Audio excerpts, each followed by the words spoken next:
Welcome to Open House. My name is Salome Asega. My pronouns are she, her. I'm the director of New Ink, and I'm very excited to welcome you to what is our first ever hybrid open house. This is a program for prospective applicants who are interested in learning more about our program offerings and our community network. So let's jump into the agenda. Here is a breakdown of what we'll cover today. We'll begin with staff intros, give you the New Ink download and the review. We'll review the application. We'll pause for some questions, then you'll hear from 3 of our current members about their projects and experiences at New Ink. So who makes up the New Ink team? I'm the director, Raul Spangech is the deputy director, Brian Policard is our programs manager, and Gachalian is our production coordinator. We're in the process of hiring 3 new staff members, so our team will grow by the time this cohort year starts.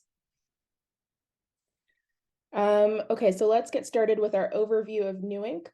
New Ink is the New Museum's cultural incubator that supports creative practitioners working across art, design, technology, science, architecture, and so much more. I like to say we're a home for people with a multi-hyphenate practice, people who don't neatly fit into one discipline. So here are our 4 core offerings: professional development, mentorship, community, and space. Raul, Brian, and Gatch will get into these in a bit. The one thing I just want to flag here is that we do not guarantee funding, exhibitions, or events. New Ink helps members to prepare to seek these things. The asterisk to all of this is that we chose our cohort members for a reason. Their work excites us, and we want to help to get their ideas out there. We want to show your projects. Our small but mighty team works very, very hard to matchmake you with opportunities, and we ourselves are starting to do more public programs, but we cannot promise presenting or funding opportunities. So now in our 9th year, we have a rich and far-reaching alumni network with over 700 people who have gone through New Ink. We support over 100 members annually and have over 150 mentors who support our cohort members. At the end of each year, our cohort members complete an exit survey, and this is how we keep track of the number of jobs and businesses created and the funding raised. In year 8, we did a values jam with our cohort to see if our original values still hold true, and surprise, they didn't. Moving through a pandemic, our cohort was and continues to bend towards justice, stewardship, collectivism, collaboration. So these values are a starting point, and we're hoping that in year 10, we can continue to refine and define these values with you all. So let's get into some of our superstar alumni. These were impossible slides to create since it could have taken up the full hour. I think it's because New Ink doesn't do business as usual. Traditional startup incubators don't make room for the kind of expansiveness and hybridity of ideas that the people in this room or on the call have. So many incredible people and critical projects have a tie to New Ink, but I'll share just 4 here quickly. Telfar was a member in year 2, where they created a unisex line of clothing and created CGI model clones of Telfar themselves. Winslow Porter and New Reality Company was a member in year 2.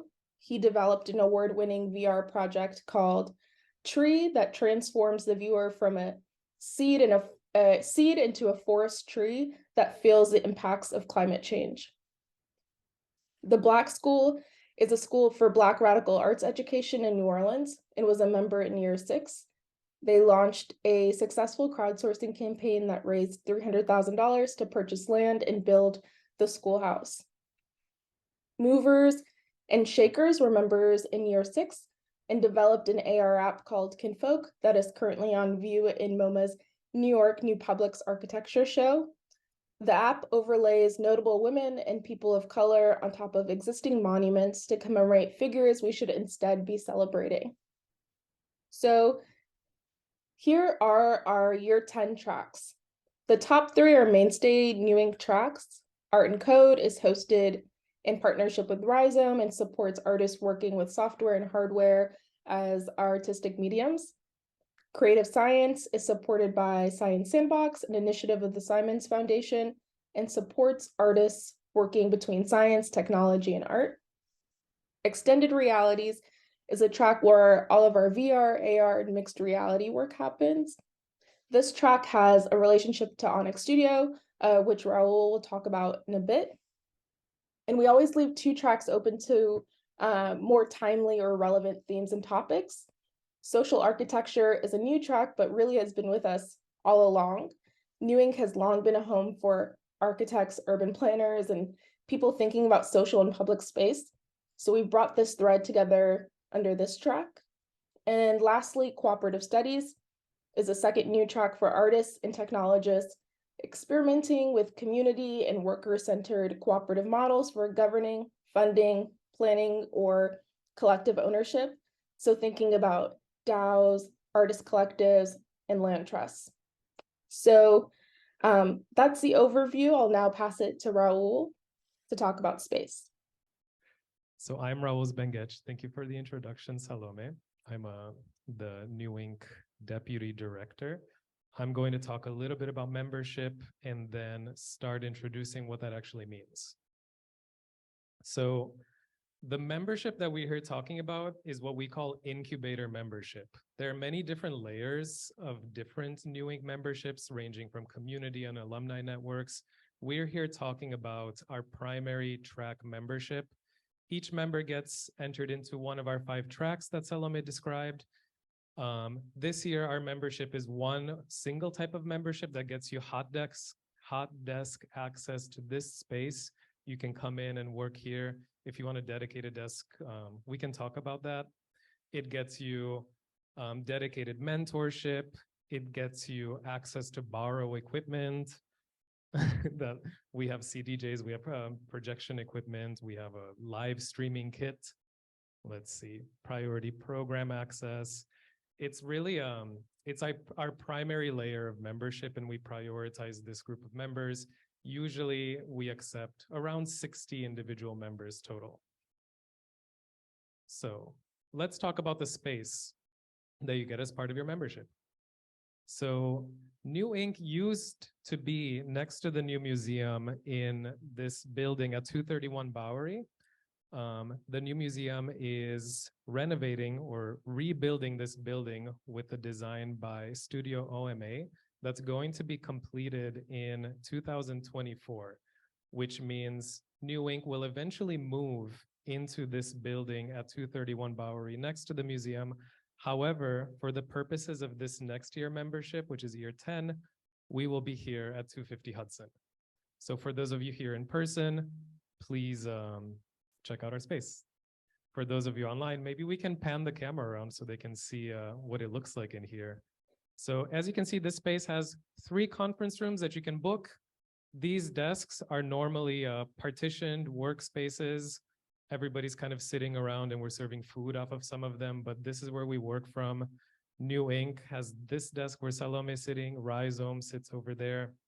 And then in the very back, we have phone booths that are accessible on a first come, first serve basis. This building has roof access. It's quite nice. It gets you 24-hour access to this particular space. All of the features are available during normal business hours. Outside of business hours, some things change a little bit. I can answer more questions about this later. Onyx Studio is one of our partner and kind of sister spaces. It is the home of the XR track, which means XR track members gain full access to the space, which is a state-of-the-art production facility for people working in XR and VR. There's a motion sensing, motion tracking system. There are like multi-channel audio setups, there are recording rooms, and there are high-powered computers. If you're not in the XR track and want to use these facilities, we do make a pretty good effort to get people in there to use them. And the team over there is very accommodating, but it is case by case for people who are not in the XR track. So this is Onyx Studio. Now, let's move on to kind of our second pillar of New Ink membership, which is our mentorship program. We have over I think at this point, over 150 individual mentors spread across 3 different primary tiers that I'm going to explain to everybody over 3 slides. Our first and smallest group of mentors are our track mentors. These are industry leaders who are paired with a particular track. You can see on the projections here the current track mentors for each of the tracks.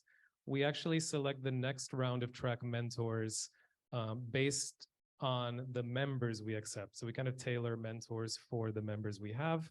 So you'll find those out after you get accepted into New Inc. The next tier of mentors are dedicated mentors. Each New Inc. member gets paired 1-to-1 with their own individual mentor. I put here 3 examples of mentors who we have this year who are paired with one of our New Inc. members. That matchmaking process is like a funny speed dating matchmaking process that, again, we don't know who they are yet, but we will once you are accepted. And finally, our most abundant pool of mentors are our office hour mentors. These are people in our community who open their books usually for 2-hour blocks to take 40-minute individual appointments with New Inc. mentors to address timely questions and maybe even help do some problem solving. This is the group that we have, I think, 100+ mentors.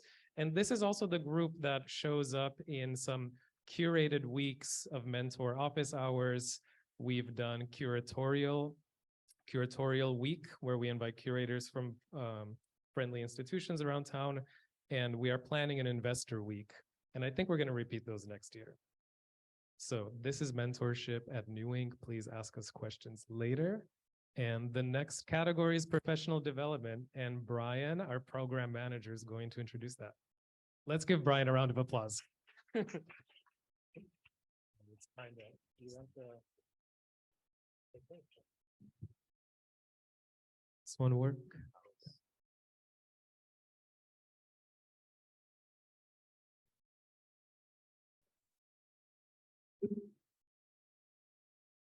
Sorry. Thank you, Raul. I am not off the book like Raul, so I need this stand. Hi, everyone. I'm Brian Policard. I'm the program manager, and my role is really focused on professional development, as you can see. And so I'm going to shine kind of a light on what that might look like for you as members here at New Inc. That's the wrong way. Okay. So our program philosophy is really reflected in our value-centered approach. And we aim to strike a balance between care for community, practical learning, and of course, play. And we do this with the goal of providing you with sort of a holistic suite of experiences and learning opportunities to build on your core business and collaborative and storytelling skills. And we try to create space for growth beyond just the fundamental and practical components of clinical practice.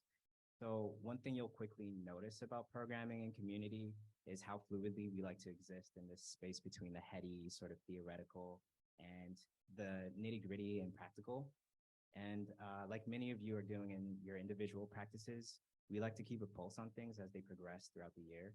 And we're not really afraid of making adjustments and experimenting with different formats, styles, and tools. So here you can see some of the themes we generally like to focus on in programming. Again, we're always adjusting and experimenting based on context in particular. And every year has its own sort of unique flavor and mix of events and workshops. And we like to say that we incubate people, not projects. So you'll feel that as we attempt to weave programming around your lived experiences and needs. But this really kind of creates a helpful lens through which to set expectations about topics that are usually covered as part of our offering. So in the past, we've invited... Am I good? Okay. In the past, we've invited experienced practitioners with expertise on aligning your vision or building a system. Sorry. Right into it? Okay, awesome. This is obviously my first time. Or building a sustainable business model or growing and scaling a project. There are people who might share knowledge in a panel or give a presentation or lead a workshop. And you'll find that we This is fun.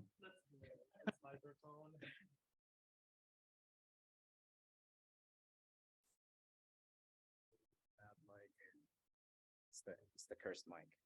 It's always one. Thank you. So yeah, so you'll find that we frequently tap our extended community as well as external communities, organizations, and individuals because we love connecting people and starting generative relationships and conversations and collaborations that extend far beyond what many of us think as immediate community. And so here, you can sort of see the nuts and bolts of our program. We kicked the year off with our camp experience in the fall. For year 10, that'll be from September 12th to 14th. So put that in your calendars if you're planning to apply. Camp is our 3-day orientation experience. We like to think of this as a sort of back to school moment because you get a taste of the entire year of programming at New Inc in a really condensed sort of 3-day period. You hear from some of our alums and you get to hang out as a cohort for community outings. And year 10 will be my first camp experience as well. So I'll probably be just as nervous and excited as you all when we do that. And then we have our 2 seasonal forms of programming. We have intensives and working groups. And our intensives are day-long virtual workshops that we organize with the intention of really engaging with or addressing a particular challenge or need that we sense in the community. Our last one was the winter intensive, which happened just a couple weeks ago, and we focused on funding and finance for that one. And then our working groups, which meet for multiple seminar style sessions in a season.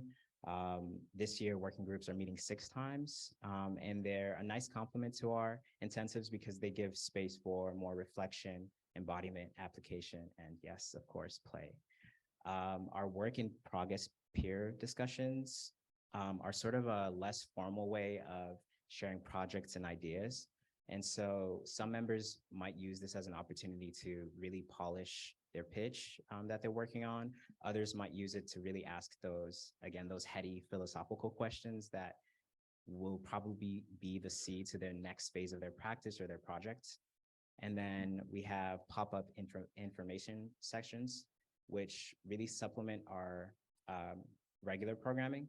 And these are very pointed and ad hoc, and they could be hosted by someone from the New Inc team or someone from the extended community. And these really are just kind of like really pointed opportunities to address something that is particular to that year and to that cohort. And then of course we have Ramp for members who will participate in Demo Festival, which Raul will talk a little bit more about later. And Ramp is really where you get to polish your TED Talk style presentation skills and really be prepared to showcase work that you're working on for that. And so hopefully this gives you kind of like a better idea of what professional growth looks like at New Inc. And I'm gonna leave it off to Gatch to talk about community. Yeah, Brian.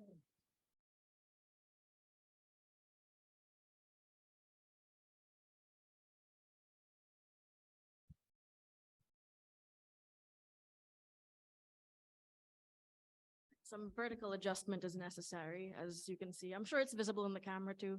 You know, the floor level doesn't change. But yes, I'm Gatch. I'm the production coordinator over here, and I'm here to talk about community.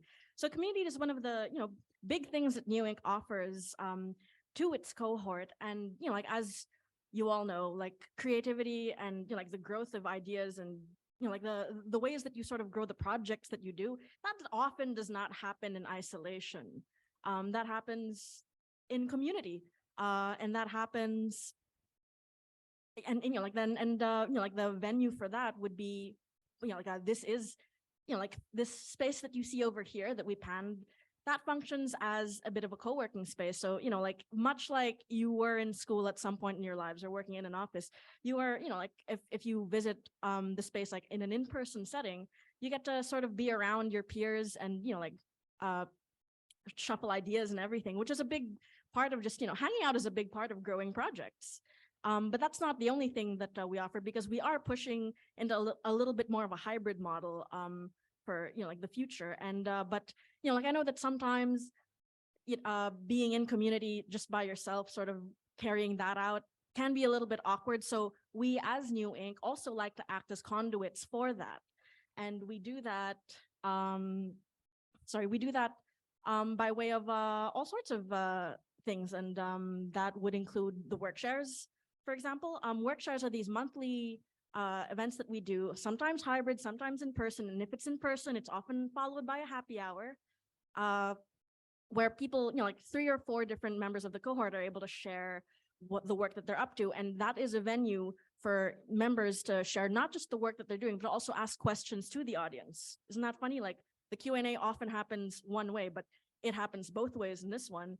And that becomes a very, that's a generative, I've seen it happen. I've hosted a couple, and you see a lot of really interesting exchange. It helps grow things. Like you get to connect with different folks, connect you with people from their network, for example.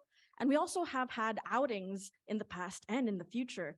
And those outings have included going to different galleries, going out to see different shows and venues. And one of the things that's upcoming is an outing to Powerhouse and Zero Space that's going to be happening next week for the cohort that we have now. So there's plenty of things that happen, like in that kind of way. And one of the other things that we're hoping to do, like this coming cohort, is to give even more space to your ideas. So if any of the cohort members of year 10 have any, or like even now, have any ideas as to programming or events that they would like to share with the community, that's something that we can also help facilitate. And I suppose I'll be doing a little bit of that as a production coordinator. So yeah, hoping to see, like lots of faces there. And I would like to pass the mic back to Salome now, who will talk about demo. And that's a really exciting one, like so exciting.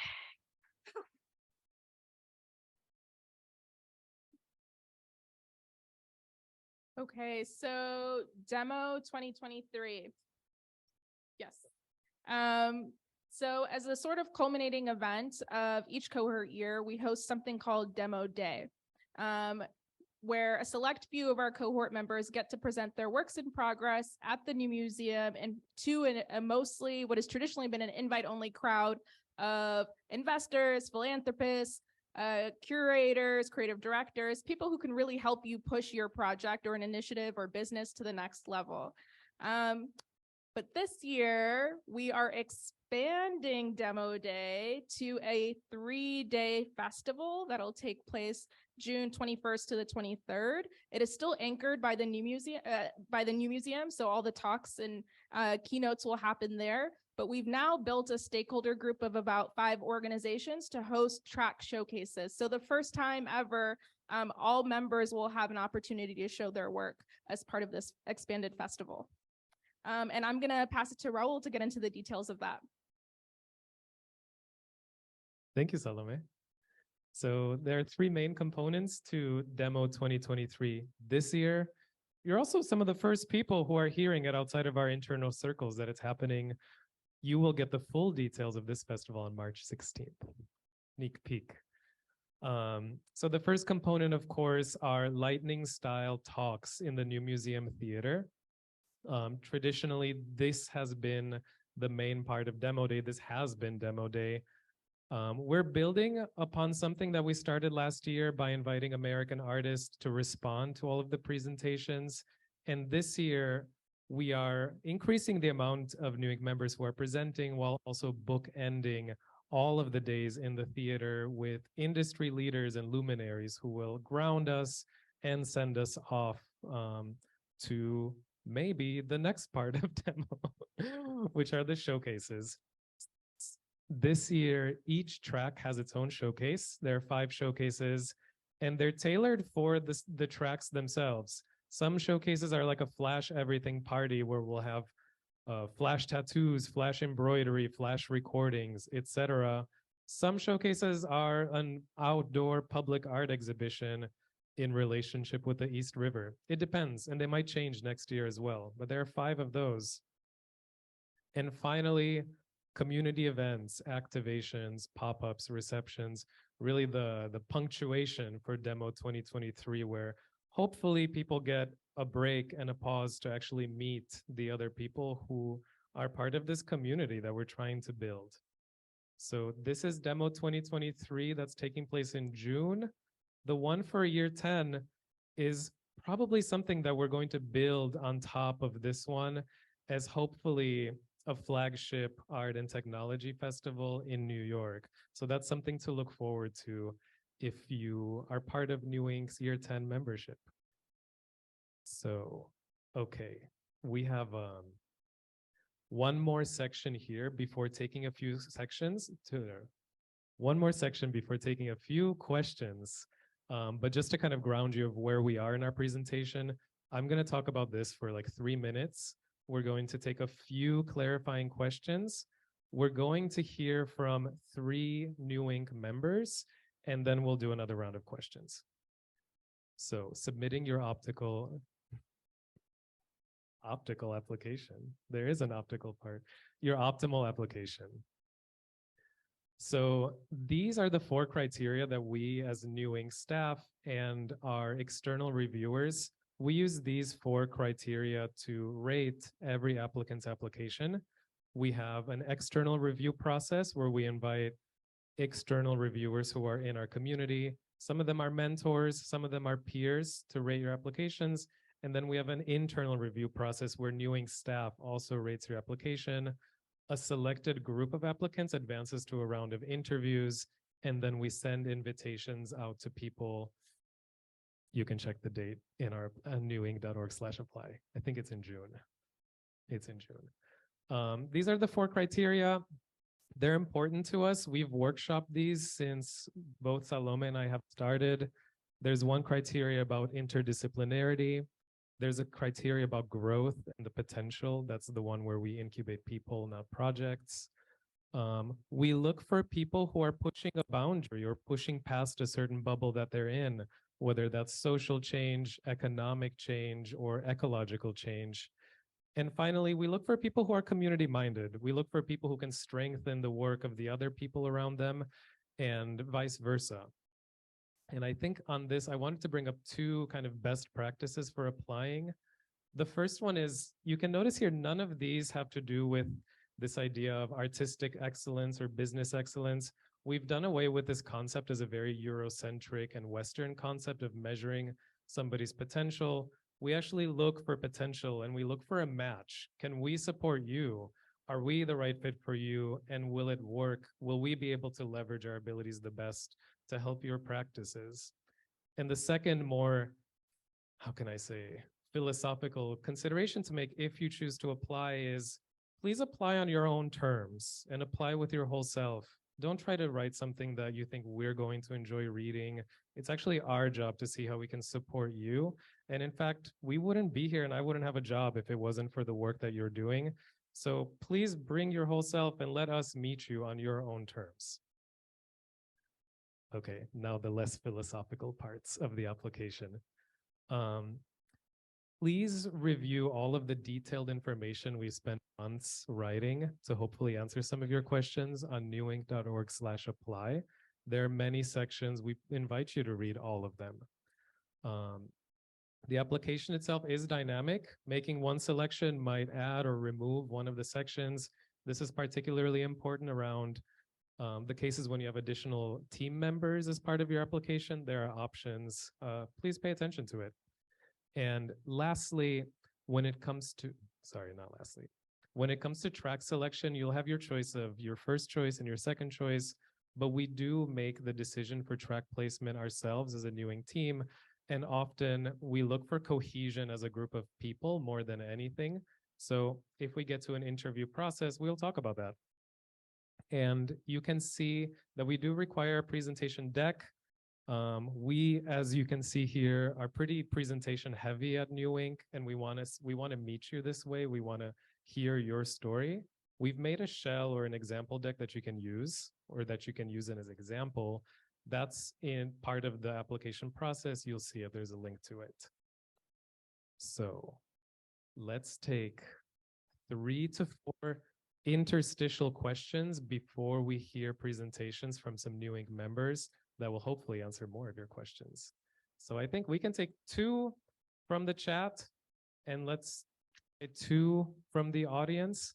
I'll bring a microphone to you. you can raise your hand. Or Brian, if you have a question from the chat, bring it up. Oh yeah, here, I want to avoid the feedback.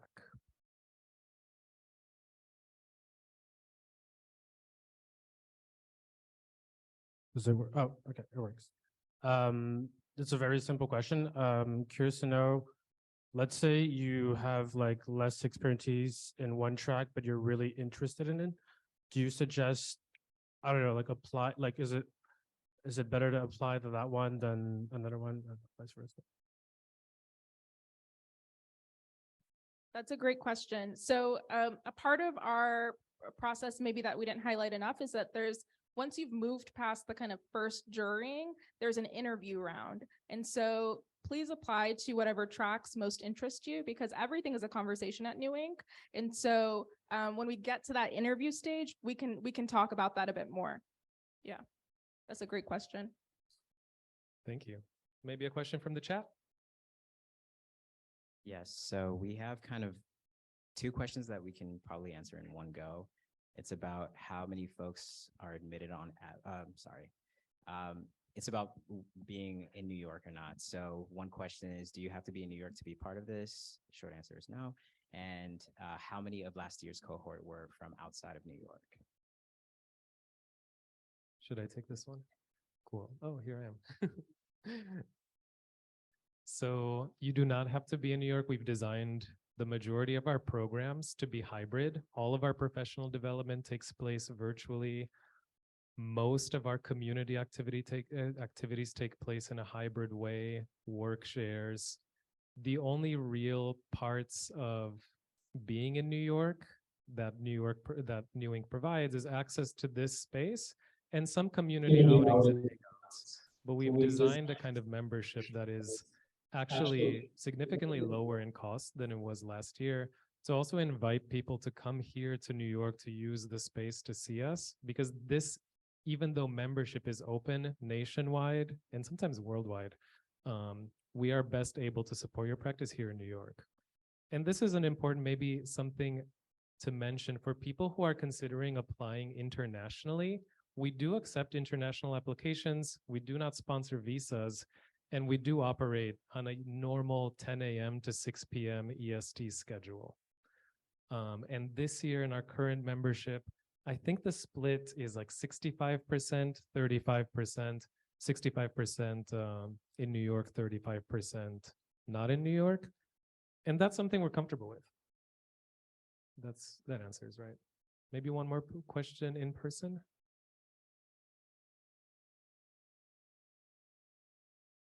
I have a question about when you said about the work share. I'm wondering, like, can I host events also invite public to come, like about workshops, events, work share, like more people, not just members.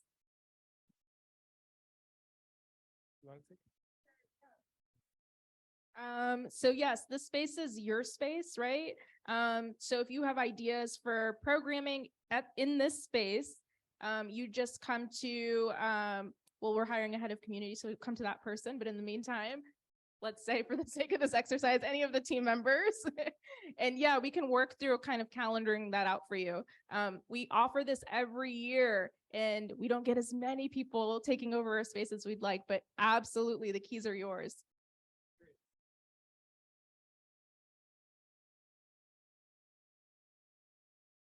I just wanted to mention that I first came to New Ink because of somebody who was a member invited me to participate in an event called Edge Cut series, and it was a 3 or 4 series of performances on different topics, and that was extremely interesting. So I definitely applaud this kind of events.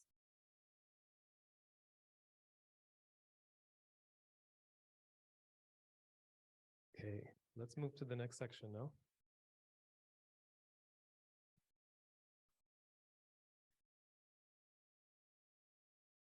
Okay, love it. Questions.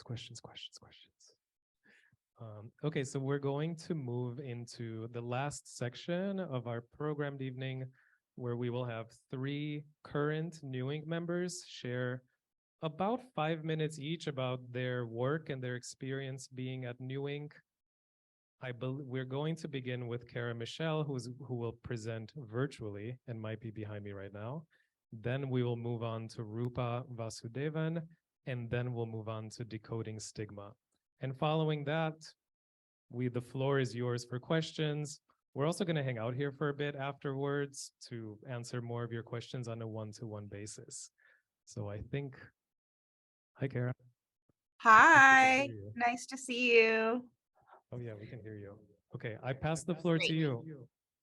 Okay, fabulous. And I'm hoping everybody can see my screen. My screen share. I'm getting nods. Okay, fabulous. So, hi everyone. My name is Cara Michell. I am an assistant professor of race and social justice in the built environment at Northeastern University. I'd like to say hi to my class. Hopefully, future New Ink members, social architecture members in there. But I am currently a member of New Ink's collective abundance track. So all the architects, all the urban designers and planners, it's awesome. It's a party. And my project right now, my main project is called 21st Century Psychogeographies. I've been working on it for the past 2 years or so with some really awesome collaborators from MoMA PS1 to Black Space Urbanist Collective. And that has, I feel like I'm getting, I don't know if you guys are getting echo. I'm getting some echo. Now, is there still? Okay, it's much better, I think.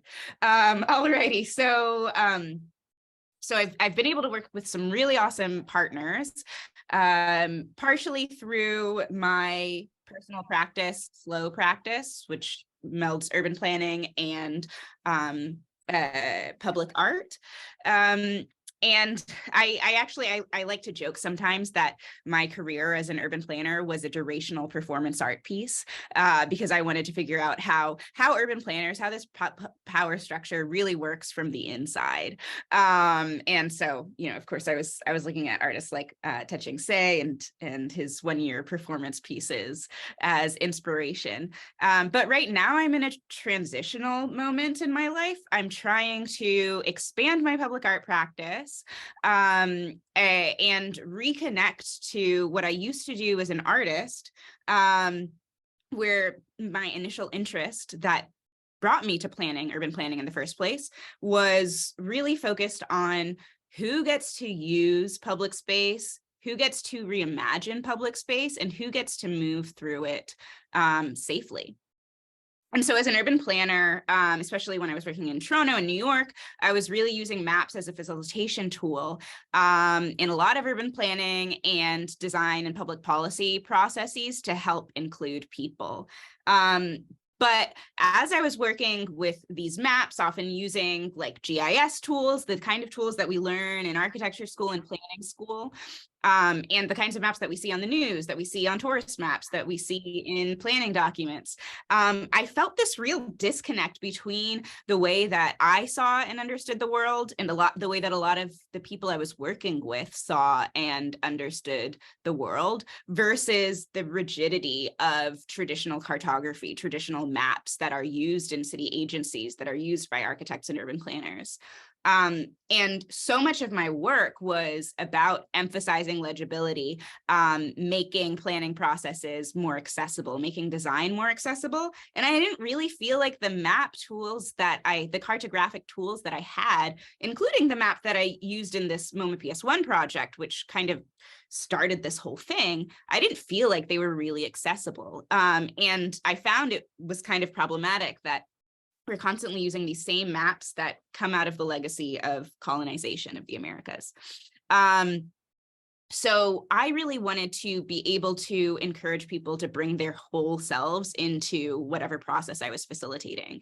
And so I was asking myself last year, like, how do I get from this on the left side of the screen, this Courtyard Coalition installation that we did at PS1, to some of the projects that I've enjoyed the most thoroughly. Like in the past, I've done workshops with high school students, kind of imagining what our future world looks like and using a really broad set of tools to talk about that and imagine that and really be ourselves in the process. So I have to say that New Ink has been so helpful in allowing me to create this like working blueprint for deconstructing what cartography does and can mean in my practice, both as an urban planner and as an artist. And they've done this by, allowing me to host a participatory mapping workshop at the New Museum during Community Day. And I feel like I love talking about the history of cartography. My students know this because that's all we talk about in our class. And while it's amazing to be able to have those conversations in an academic setting, it is just so cool to be in a track with people who have similar training to me maybe, but also have this kind of oppositional consciousness and a way of thinking differently about what we're learning. So I can have these conversations about like the problematic history of what's in a map, what is a graphic, what is projection, how biased is it, how medieval storytelling was infused with like Ptolemy's accuracy and allowed for, an entire continent to be conquered, facilitated genocide, facilitated enslavement. And then moving on to asking questions about like who gets to be legitimate on a map, who is delegitimized on a map, what does it mean to bring those same kinds of maps into community planning sessions with people who have been historically oppressed by that kind of infrastructure. People who can talk about like the right to the city in the same breath as conversations about abstract expressionism. So that has just been so amazing for me to have that community of people to talk to have mentors, to have peers. And I'll say that New Ink is really good about being non-hierarchical, even though some people are called mentors, some people are called peers. There, I might be on faculty, but I also have, peers who are being incubated, who are in school. That has just all been so cool. So I'll skip ahead to some of the work that I was able to do in Community Day. And it's really thanks to the scaffolding that Salome and Gatch and Raul and Brian provide for us, doing exactly like they were saying, this matchmaking to figure out, okay, Cara is doing this kind of work and we know this opportunity is coming up. So let's reach out to her and match her with that opportunity. And it's given me the opportunity to both ideate in my cohort with my mentors and actually push my research further in like a really concrete and productive way. So here's some more stills from a workshop that New Ink matched me up with, and our psychogeographic map of the Lower East Side and Chinatown. And shout out to one of my grad students, Tessa, who came down with me. So yeah, if you have any questions about collective abundance, I feel like my track also is going to be quite similar to the future social architecture. More than happy to ask. Here's my social media, my website. You can also connect with me. I'm, if you look me up on Northeastern's website, you can find my email address, but I feel like I'm probably out of time. So I'm gonna stop sharing my screen. I don't know. Raul and Gatch, you can tell me if I'm done with the axe. Thank you, Cara. Thank you for the kind words. Okay, let's bring Roopa Vasudevan to the stage. Okay. Great.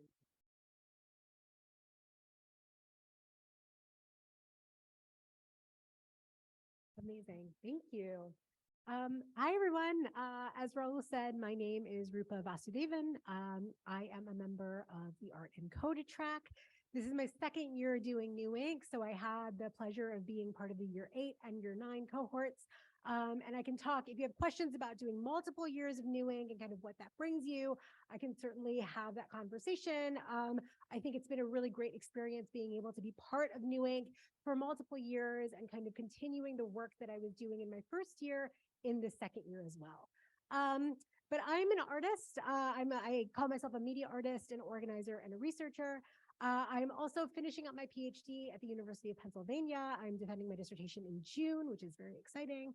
And my work kind of looks at the relationships between power, technology, and investigates them through practices of labor and time, and kind of taking advantage of duration and accumulation as core themes that I'm investigating in a lot of the work that I'm doing. This means that I'm kind of working with a variety of different mediums, from web development and systems design. Sometimes I kind of dabble in, hardware and kind of robotics development, although that hasn't really been part of my practice in recent years. But I also kind of work in more analog forms too, which I'll get to in a little bit with this presentation.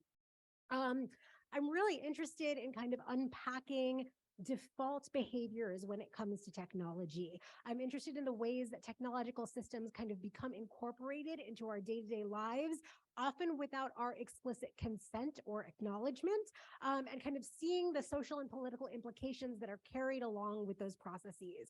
So the things that we do unconsciously without really even thinking about them, the ways that we engage with, for example, QR codes, which is a motif that I've been exploring a lot lately in my recent work, the ways that we kind of think of our devices as extensions of our bodies and our appendages.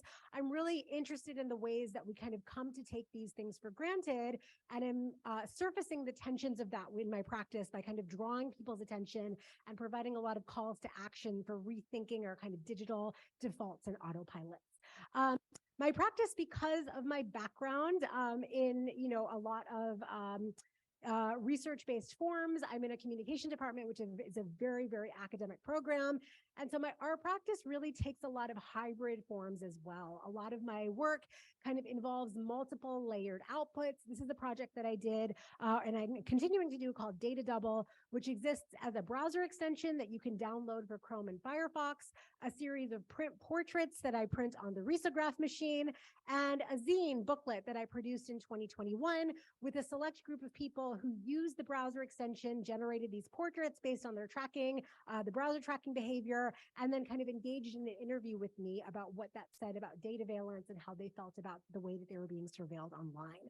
So all of these projects all of these outputs kind of work together in the same project to kind of lead you to a greater whole. I'm really interested in processes of discovery and kind of peeling back layers of an onion in my practice and through my work to kind of add new meaning the longer you engage with the work that I'm producing. I also do a lot of writing. So my writing has appeared in a lot of different contexts and in exhibition works as well. And in a recent project that I'll talk about later on in this presentation, I'm really trying to kind of hybridize and combine both written forms as well as the visual and the gallery experience. I'm interested in things in affect. This is a project where I kind of mine apology language that gets issued from big tech companies and kind of really investigate what sincere apology might look like coming from them. Again, this is kind of spanning a lot of different forms, from these photoshopped Google Maps images that I created, a browser extension project, and web projects that kind of get accessed from these posters that I've made with false apologies, using the design and the language from these big tech companies to probe at these questions of sincerity and kind of what we're expecting from PR or from the language that is coming from these institutions. I mentioned that a lot of my work has recently kind of moved into more analog formats. I'm doing a lot of things like drawing and printmaking and bookmaking. I've become really interested over the last few years of my practice in probing the ways that I can bridge the online and the offline. So kind of create these physical, real world forms that kind of take you to these internet spaces and kind of really crossing that boundary and making the two worlds kind of connect with each other to really probe at the falsity of the disconnect between the online and the offline, or the material and the immaterial, and to really question why we think of technology as kind of this ethereal, immaterial system when there are real world physical impacts of the digital systems that we use every day on our day-to-day lives. This most recently is manifested in a series that I've been doing around QR codes.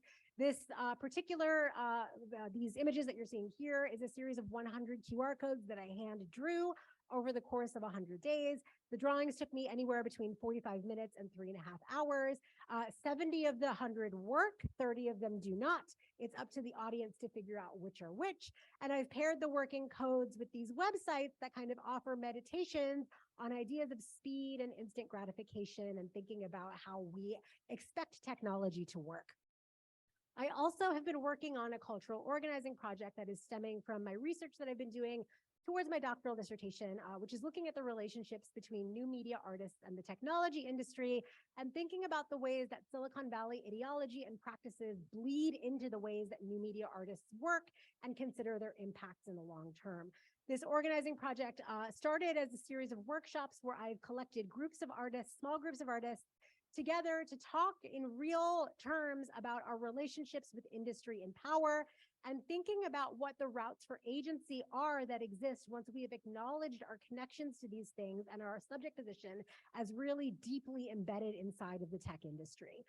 It's branched out to a lot of different kinds of outputs, from web outputs to a public wheat-based project that you're seeing here. I'm also working on a book project that was funded through the New Ink and Meta Open Arts Next Web Seed Grant Initiative, which I was fortunate enough to apply for and receive last year during my first year participating as a New Ink member. This book is going to be soft launched actually tomorrow in conjunction with an exhibition that I'm currently installing at Bullet Space on 3rd Street between Avenue C and D. If you are in New York tomorrow evening, I invite you to our opening. It's going to happen from 6 to 9 p.m. And so I've commissioned 9 artists who took part in the workshops to create new writing and artistic projects to kind of explore ideas of Web3 and decentralization and building the internet that we want to see in the future that centers artist ethics and visions as opposed to profit-generating machines that Web2 has kind of really been centered on in recent years.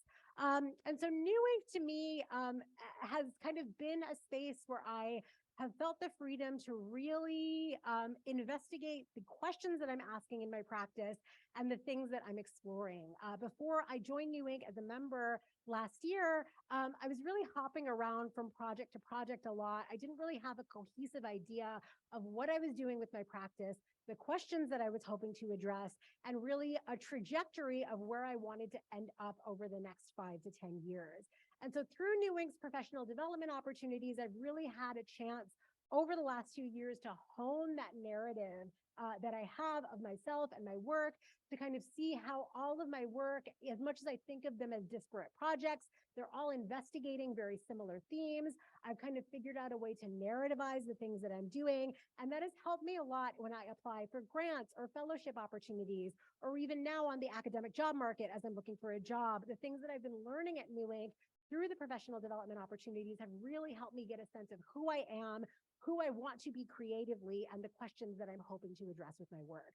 I will also emphasize that, as you know, the New Ink staff is really not kidding when they're saying that they're very excited about their members, and they work tirelessly to kind of seek out opportunities for us to shine and to put our work forward. I had the pleasure of presenting my work at Demo Day this last year in 2022, which is a terrific experience and kind of helped a lot.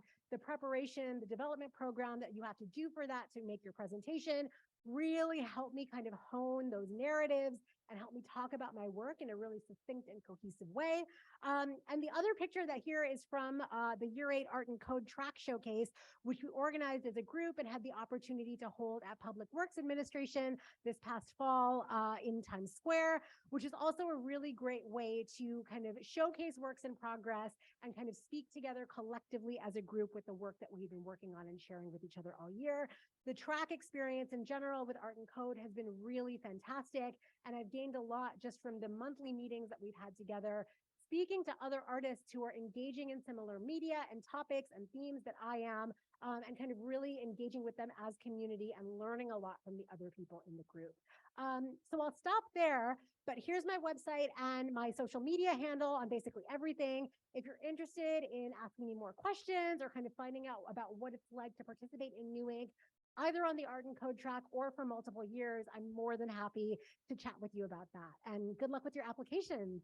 Yeah, hope to see some of you involved. So good.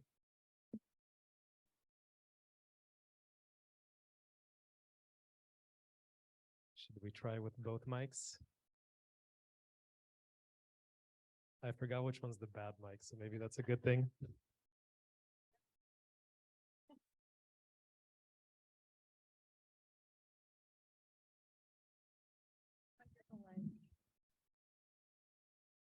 I might do the Raoul approach. It's pretty good. No, you invented this. Hello. All right. This is working, I think. Hi. We are Decoding Stigma. Decoding Stigma is a collective that calls for the inclusion of sex voices in all spaces that purport to be designing the future in Inc. I'm Gabriella Garcia. I'm Livia Foldis. And so in 2020, New Inc. Decoding Stigma really came out to gather over these frustrations of people flipping through multiple overlapping identities of the Venn diagram being sex work, technology, and research. And it's especially about bringing a very niche situated knowledge to spaces that really had no room to talk about sex and sex work in technology specifically. We coalesced over this one question, being what can tech learn from sex workers? We believe that the lived experience of sex workers has a lot to say about this question. And as Danielle Blunt from Hacking Hustling said, technology that is safe for sex workers, we probably create technology that's safe for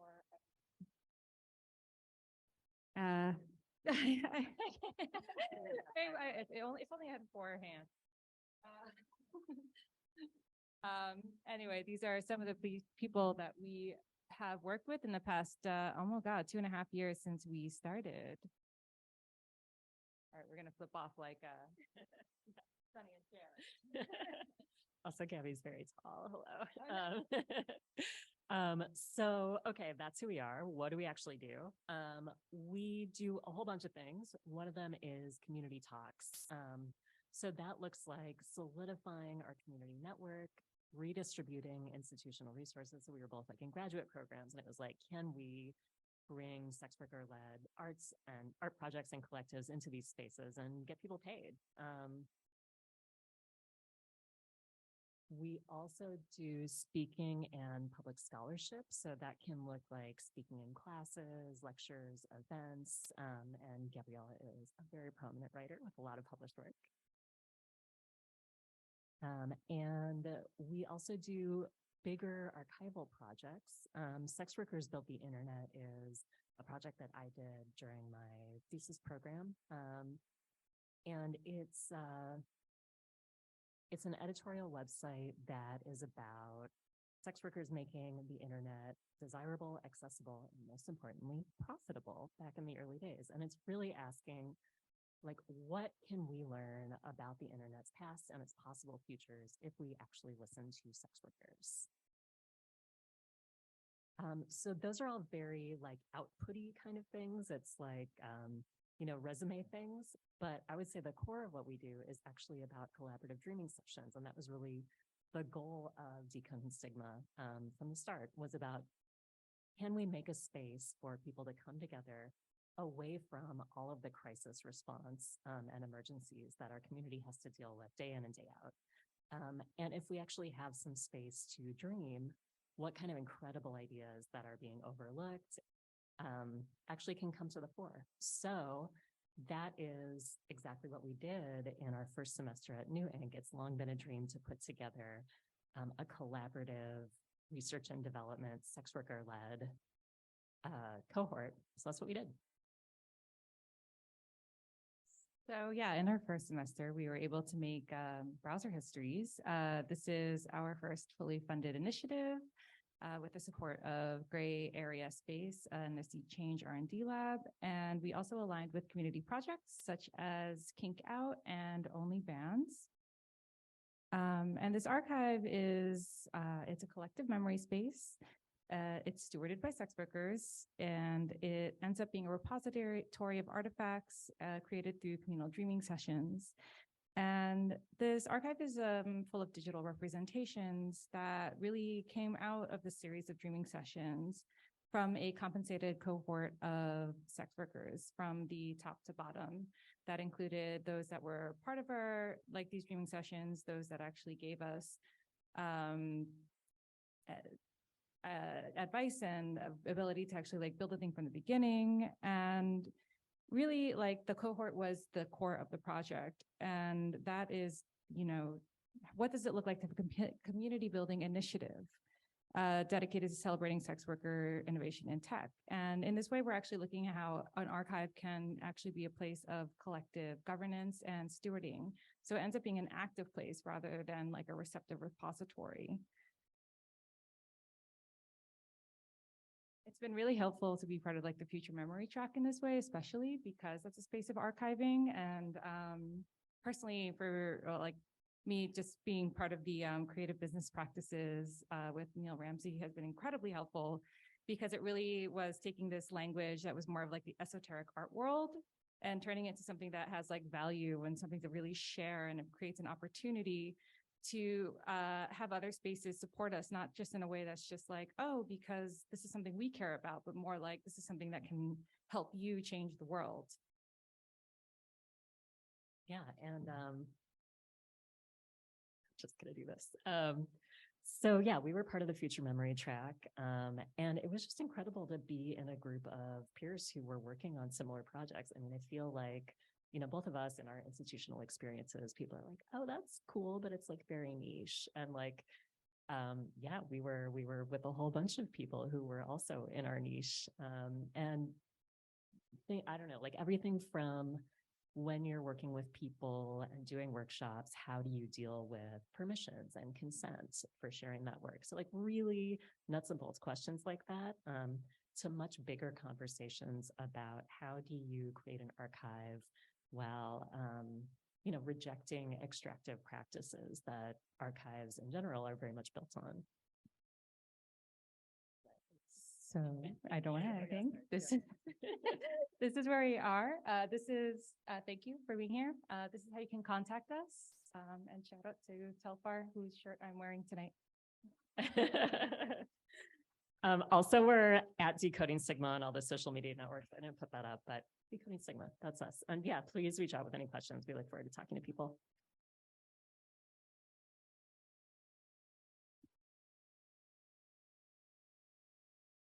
All right, let's give one more round of applause to all our presenters this evening.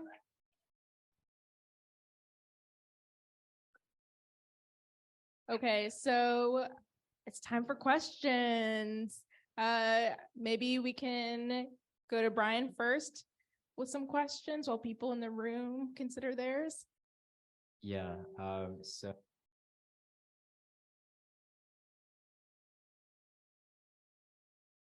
you want this?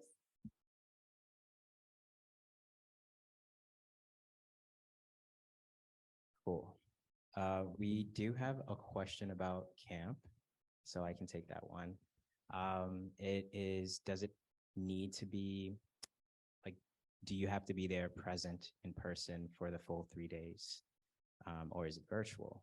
And short answer is no. Ever since the pandemic hit, you know, we've been really striving to make our programming more accessible and more hybrid. So yeah, I mean, there are mandatory components to camp. So that's definitely something to consider if you're, for example, applying from a place with a different time zone. But that said, camp is really there to make sure that you're all set up and ready to go for the year and maximizing your time with us. Yeah, if there is a time to be here in person, the first day of camp is absolutely mandatory just to sort of show up. But in terms of having to be here in person, that's something that we like to work with folks. Again, we're doing the virtual thing, we're doing the hybrid thing, so we can definitely work with you to make sure that you're all set up for that. And then we have another question here about whether only individuals can apply, or if duos and collaborations are being considered as well.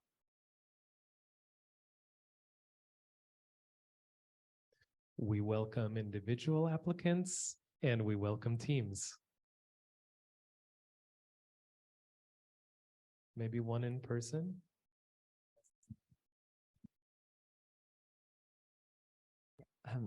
Just to follow up to that, is it possible to submit like a personal for individual also as well as for a team at the same year, or is it just?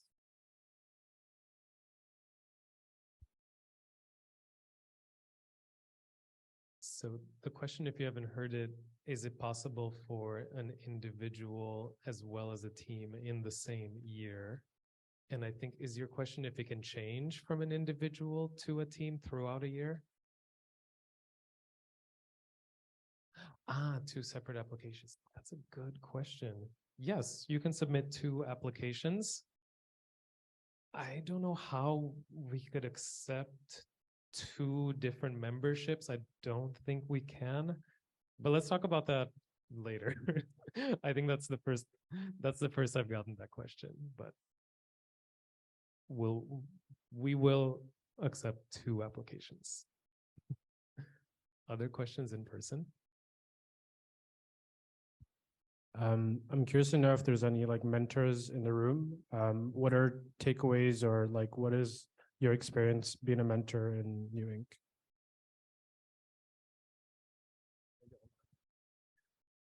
Are there mentors in the room? Well, one of our mentors was working on a VR project over there that's a work in progress for Josie Williams, and maybe we have Regan, one of our office hour mentors and vice president of strategic partnerships at the new museum. Hi, yes, I'm Regan. I'm what Raul just said, the new museum. I've been a mentor at New Ink since it started, an office hours mentor. So I get to sign up for 2 hours every 3 or 4 months, and people sign up and we speak for 30 minutes, 45 minutes online. It's really great. People are really prepared, and they usually come with specific questions that we can work through together. Since I'm sort of in the space of strategic planning, fundraising, strategic partnerships, brand partnerships, a lot of people who sign up for my office hours want to talk about that, investment, how to make presentations stronger. And so it's really like an opportunity to kind of workshop. And it's been great. It's a great way to also build relationships with the New Ink community, which I love. So. We're so happy to have you. Let's see. Hands online? You got one? So this is a good one. In the application, is it best to highlight work that you've already done or what you're looking to get out of your membership if you are to be selected? So the answer is, I guess, a little bit of both. We want to hear what have you worked on in the past, and just kind of hear about your professional creative trajectory. And then also we want to hear, again, because one of the metrics for the application scoring is potential for growth, right? We want to hear, like, what are you thinking about next, and what will you be focused on in your year at New Ink? So a little bit of both.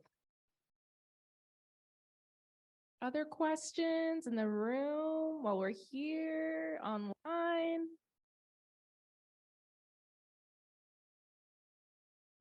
If you apply as a team, how does membership work? So if you're applying as a team, you can have up to 4 members participate in the New Ink cohort. And then all 4 of you will have access to the track. As a team, you will have 1 dedicated mentor, and then you can sign up for office hours either individually or as a group. And the financials of that, each member does pay for 1 full membership. So if you have 4 members, financially, it's 4 times $150, though we do have the subsidies available. Can you mix and match? Yes, subsidies are mix and matchable. You had a question, and then we'll return to the chat. Thank you. do you happen to have any partnerships with studio space, maker space, machine shops, more, I would say mechanical and artistic spaces beyond just this one? I can talk about that. So at the old building, we used to have an entire fabrication lab with 3D printers and laser cutters, et cetera, et cetera. We have a partner space called Worthless Studios that's safeguarding that equipment for us until we move back in. And we haven't formalized our relationship with them yet, but we're looking to make it a space that our members can access and use the equipment there. That place is in Brooklyn and Bushwick, right? And film.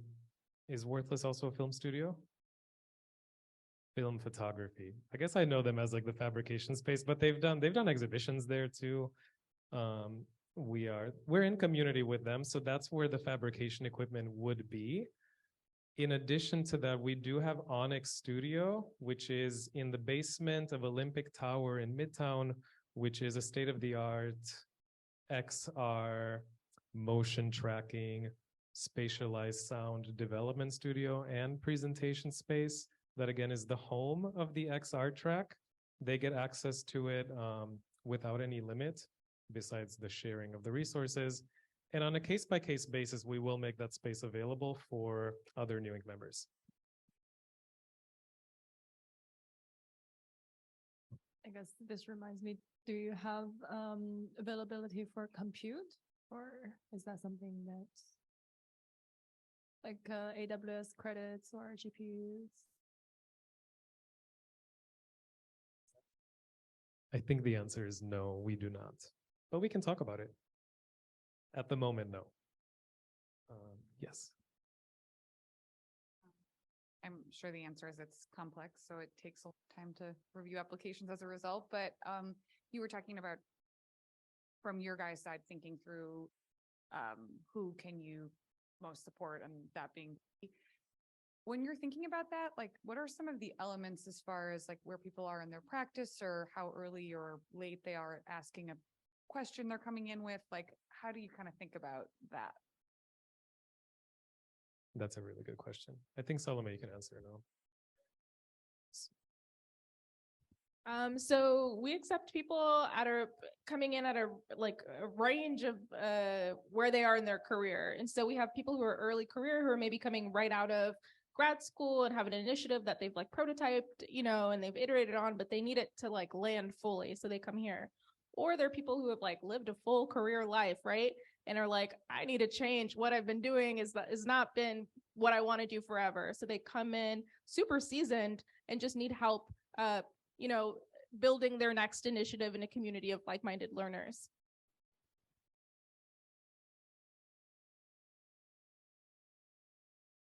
We have 2 questions about eligibility in the chat. So the first one is very specific. It's, can you apply, is application open to non-citizen with student visa? And then the other one is, are painters eligible, especially because of the mess involved? Yeah. So regarding the visa question, so we don't make any citizenship or visa distinguishment. We don't distinguish by like citizenship or visa status. We cannot sponsor somebody's visa to come here to New York. And most of our programs have to do with the United States landscape of doing business. A lot of our economic practice, a lot of our financial modeling sessions do have to do with a pretty US-centric business and economic landscape. So we do accept internationally, but we do operate here in New York and in the United States. Regarding the student visa, New Ink membership is actually not open to current undergraduate or graduate students, though we do have membership that is open to those pursuing PhDs or doctoral degrees. That's right, yeah. Yeesh. Oh, the painter, I'm sorry. Yeah, please apply. We don't actually have studio space, and we don't currently have a space to get messy. However, maybe that's also something to revisit in 1 year when we will be in our new space by the end of 2024, because we're actually in the middle of right now envisioning what that space looks like, and we're talking about having access to a place to get messy.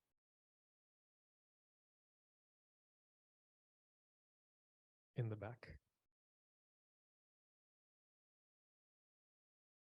I was just kind of curious what the community aspect of things look like, especially if there's members here, like how many opportunities are there to actually connect and work with other people who are not part of your group or kind of cohort, and or not I mean the same cohort, but and how many times or how often does that actually end up happening? Maybe Roopa, since you're in your second year, can you answer that one? So I think one of the best pieces of advice that I got when I started New Ink from somebody who had been a member already for a year was, you get what you put into it. And I think that really applies for the community aspects of it as well. There are certainly lots of opportunities to kind of cross-pollinate with people in other tracks, kind of work with people who are not kind of in the monthly meetings with you or kind of working with the same mentor. But that's, of course, how much you can show up and kind of be in the space and work with other people. So there's definitely, and I think camp is a really great opportunity to start meeting a lot of folks who are kind of maybe not going to be in your track all year, but to start seeing the cool things that other people are doing. There are also working groups that happen 3 times a year where you bring, it's kind of track agnostic. So they bring groups of people together from across different tracks. You meet 3 or 4 times over the course of a few months with a mentor who kind of guides you through a specific kind of facet of a practice. So I've done working groups in applying for creative capital, for example, for figuring out what your mission and your vision is in kind of your work and your practice, mapping out goals and strategy for a specific project that you're trying to do. And so those kind of are open to all of the track members. So that's a really great opportunity as well to kind of hear and speak to other folks who are on different tracks, but who might be interested in kind of the same overarching things that you are, or might be in the same stage of their career that you are. So good. I think I also want to kind of lift up what Roopa said. We treat members here like adults. We make a lot of openings for you. We set the table for you, but we're not going to hold the silverware for you. So a lot of it is about reaching out, hitting us up and saying, hey, I have this idea for a program. I want to use the space. Can you give me some money for it? We might say like, yeah, we have a few $100s. Let's do it. But it is choose your own adventure. Some people participate more, some people participate less, and we don't make you feel bad about it in either case. We're here, but it does take effort. Do you want to add to that anything, Salome? There is a question here about, can you talk about how multi-year participation works? Do you reapply each year, and is it invited, etc.? So around this time, actually, we do a returning member info session just like this, and you can reapply using the same application, but it is much shorter because we already have some of that information. So mostly you're just recreating a deck, but we can get there when you're here next year. Any other questions in the room? Online? All right, I think we did it. So we'll hang out. Thank you so much for joining us. And this again was recorded and will be archived and put up on our YouTube so you can revisit it while you're preparing your application. Okay, thank you.